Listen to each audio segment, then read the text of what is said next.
Now, just days after taking power, Pakistan's new government has decided not to roll back billions of dollars in terms of fuel subsidies for the time being.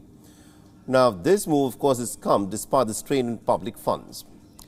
The Pakistani Prime Minister, Shehbaz Sharif, has cited the possible backlash if the government in Pakistan were to resort to raising fuel prices at this point of time, especially when inflation is already high.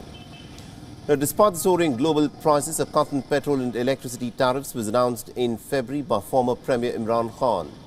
And Imran Khan's bid was intended to win back popular support, but he was ousted in a no-confidence vote last week. Now, the country's oil and gas regulatory authority had advised the government to scrap the subsidies and raise prices effective from today.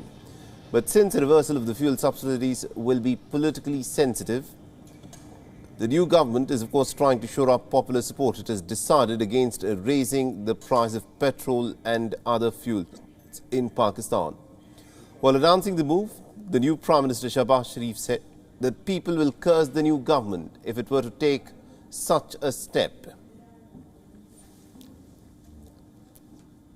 21 रुपए और 50 रुपए ये बढ़ा रहे थे मुख्तलिफ मदाद में 50 रुपए पर लीटर 21 रुपए बहुत बड़ा एक महंगाई का एक पहाड़ अगर आवाम पे गिरता तो 3 दिन में लोग हमें बददुआएं देना शुरू हो जाए उनको क्या पता कि पिछली हुकूमत ने क्या चक्कर किया और क्या चक्कर चलाया ताकि वो हमें लपेटें उनको पता था कि शायद ये हुकूमत नहीं आ जाएगी तो फिर ये जाने उनके काम जाने चुनाचे मैंने 21 रुपए लीटर और 50 रुपए लीटर वाली समरी मुस्तरद कर दी है.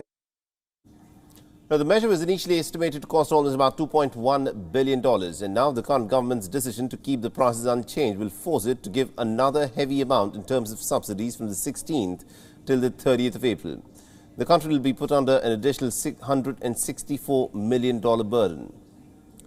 Now, Pakistan's external debt is said to be almost about $130 billion. The economic crisis is further escalated by the trade deficit that increased to $35.4 billion. Inflation in Pakistan is said to be almost about 12.7%. Officials have been warning about the fiscal fallout of continuing with the subsidies.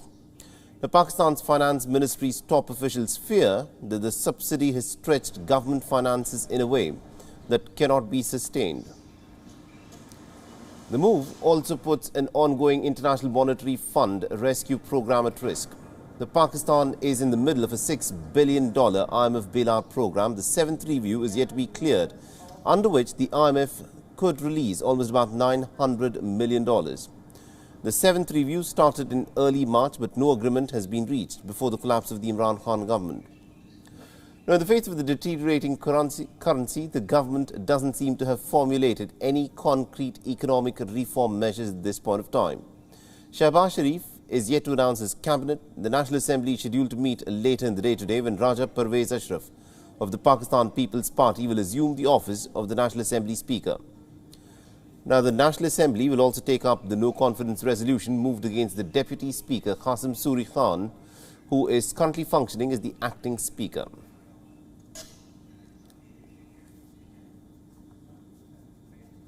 WION is now available in your country. Download the app now and get all the news on the move.